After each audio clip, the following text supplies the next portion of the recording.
Look, I get it. You get it. Some of you don't get it. And that's fine. It all works together. It has to. The idea of sacrifice is very odious to you, especially blood sacrifice, to the some of you that don't get it.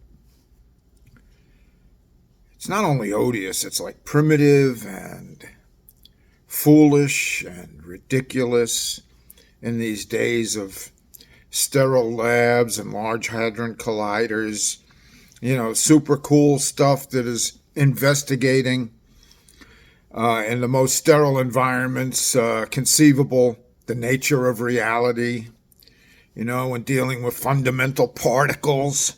The idea of blood sacrifice, that's outrageous. That's just so silly. We're so smart. We're so intelligent. We know how things go together. We know how things are. Blood sacrifice. How peculiar. How quaint. Yeah, how primitive. Archaic. Stupid.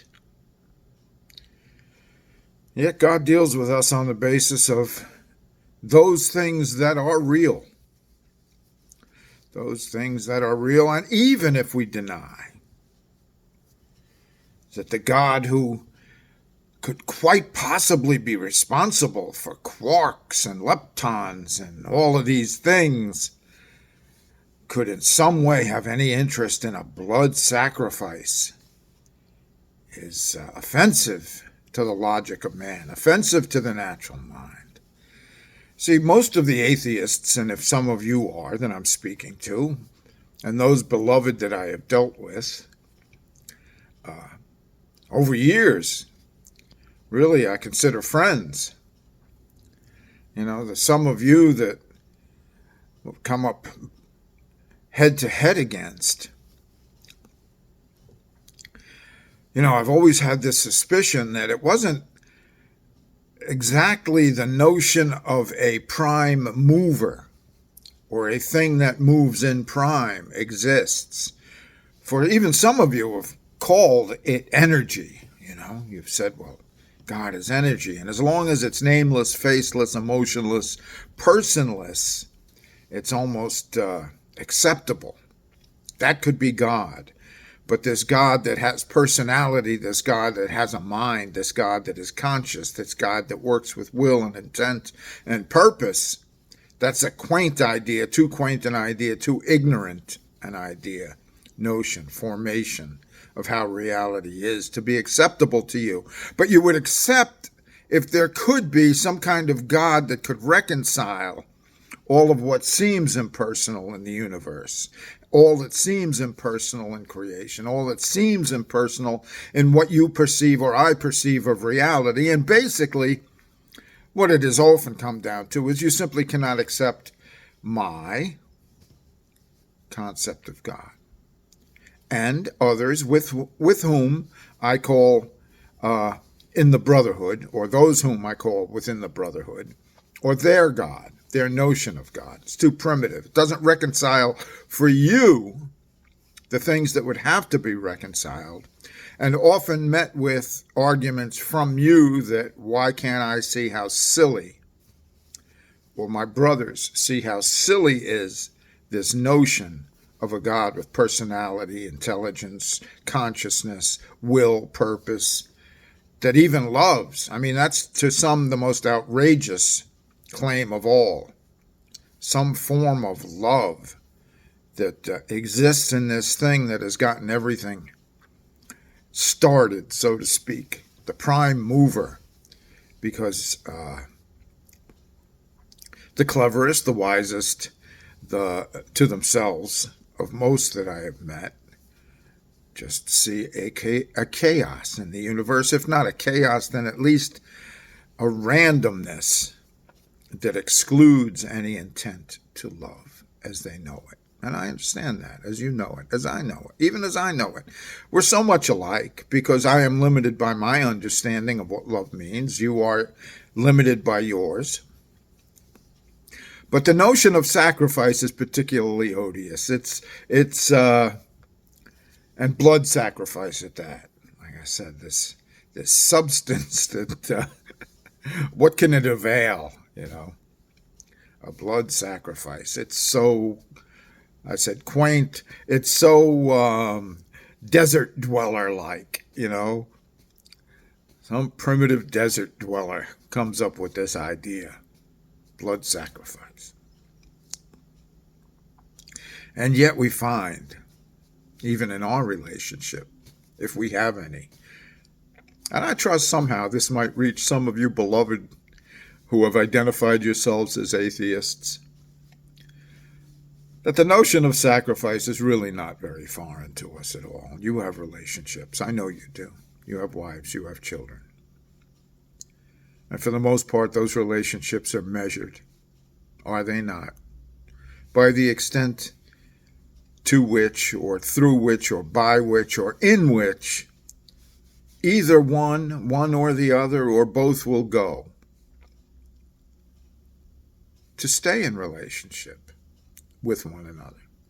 In other words, what will one sacrifice? Parents understand what it is to sacrifice for children. Children may not understand the sacrifice at all. And the curious thing, or the interesting thing is, to me, what I would call a good parent doesn't make much of the sacrifice in the sense of it being a sacrifice. They do it willingly, gladly. But when the child begins to come to see, there's a sacrifice there. Somebody put aside their interests. Somebody put aside, in the case of parents, their time, their comforts, sacrificed, made sacrifice in effort, made sacrifice in doing without for themselves that another might have. And this extends not merely to parents and children. If you have a wife, you understand this. Unless you have the unhappiest of all marriages, the most bitterly contested relationship that passes for a marriage but isn't.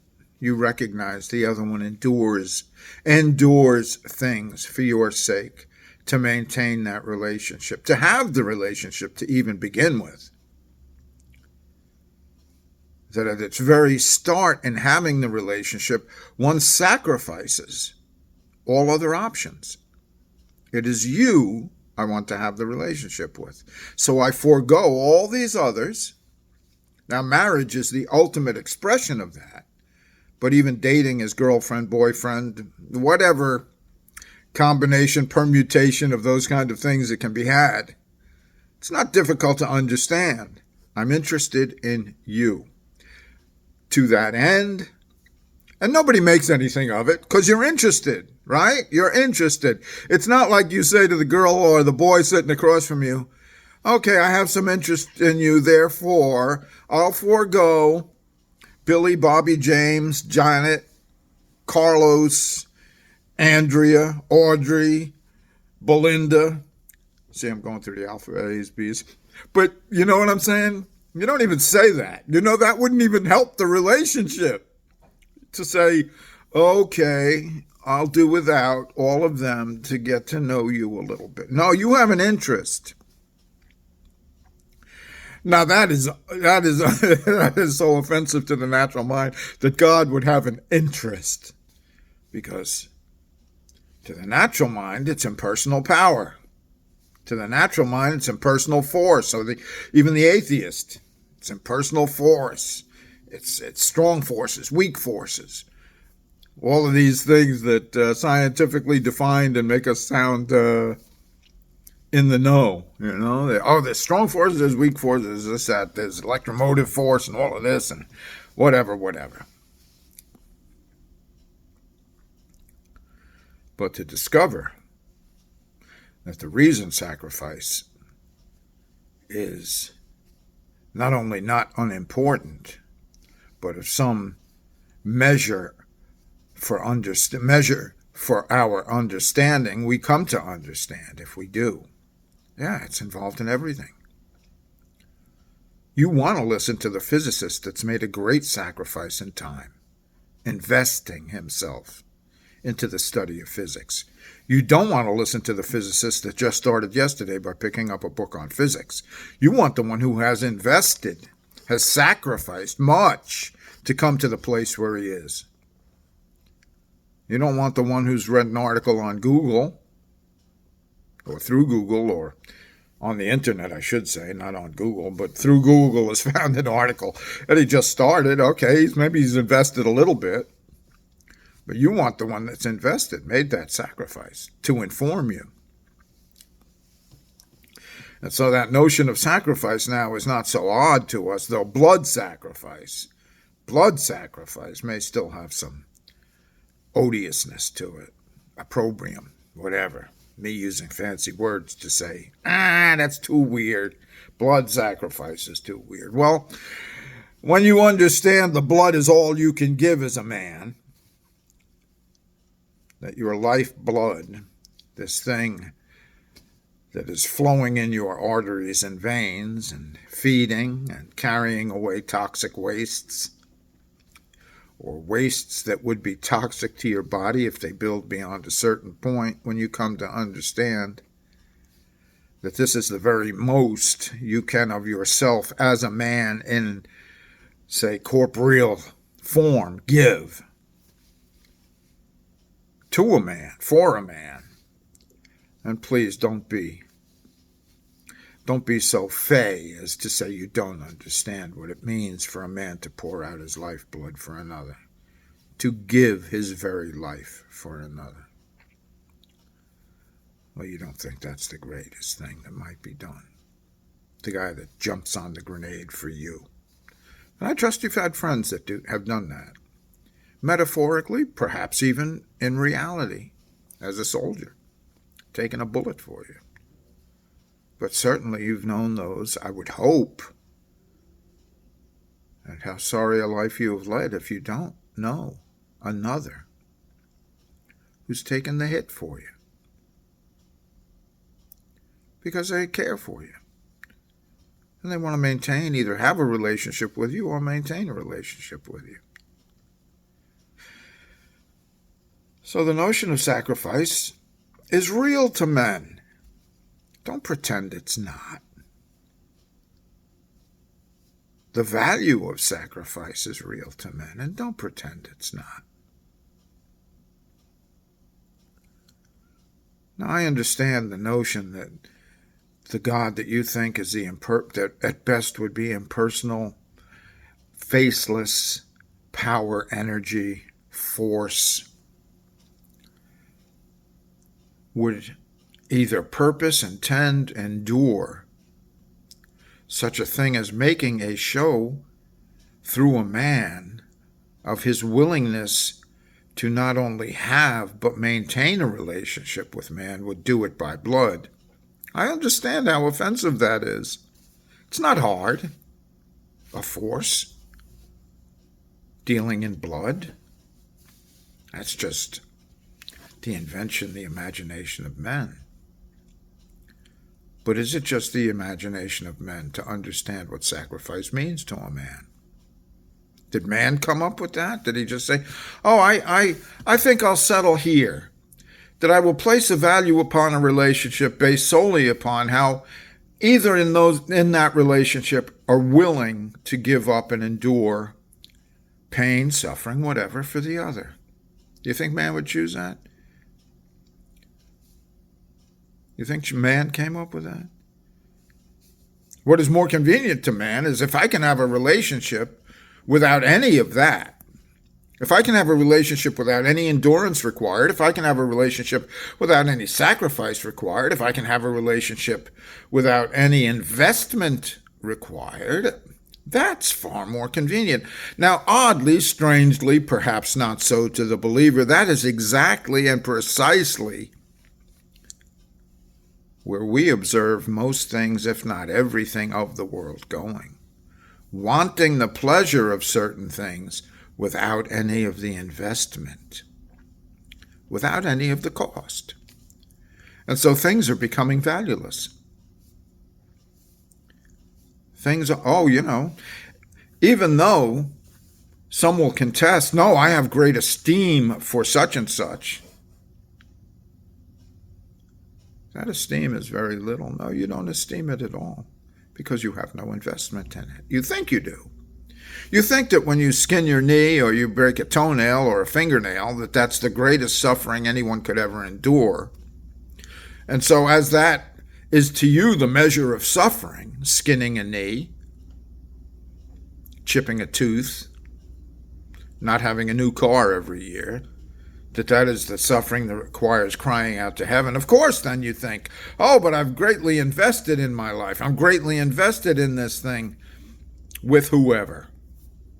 Because I endured a skin knee for them. I endured having to pay attention to them for 10 minutes. So to you, since that's the great measure, if that is the great measure, and I don't mean to insult you, but you have to understand there is a hierarchy, there is a metric, there is a scale or a scalability upon which things are based. And so a skinned knee does not equate to pouring out one's lifeblood. It doesn't. 10 minutes of attention does not equate, though it may be all you have to offer or I have to offer, to full attention. It does not mean foregoing dessert is the same as giving up a meal for another. And so this notion, again, of sacrifice is really not as quaint as some would like to make it. Well, why couldn't it be done with a wave of the hand? All forgiveness, all mercy. Because not only in that sacrifice is there a measure provided to forgive, but it's an invitation to a relationship, to know one, to know the other, as one willing to give all one can give, to have that relationship. It's not merely, and if I say merely, God forgive me and God help me and God forbid that I make any less of it than it is forgiveness, but it is that forgiveness that allows one to enter the relationship. And that is the end of that. The purpose of that is to be brought into relationship. Not just know someone's made a sacrifice for you, which is wonderful. And as most children grow and age and begin themselves to become parents or whatever, they begin to understand the sacrifice their parents made for them. And if they've had good parents, they begin to appreciate how those parents never threw it up in their face. Look what I've done for you. Look what all I've done for you. Look at all I'm doing for you. This wasn't a constant thing done. They just did it silently, as expected of them, as duty to love. And so I understand blood. What a mess. What a messy thing from the God that you think informs your mind of quarks and neutrons, electrons, neutrinos, subatomic particles, the nature of reality, string theory, whatever it may be, to now consider that in that reality is a will, intent, and purpose and consciousness that would even make a blood sacrifice to have a relationship with you. And yet he has.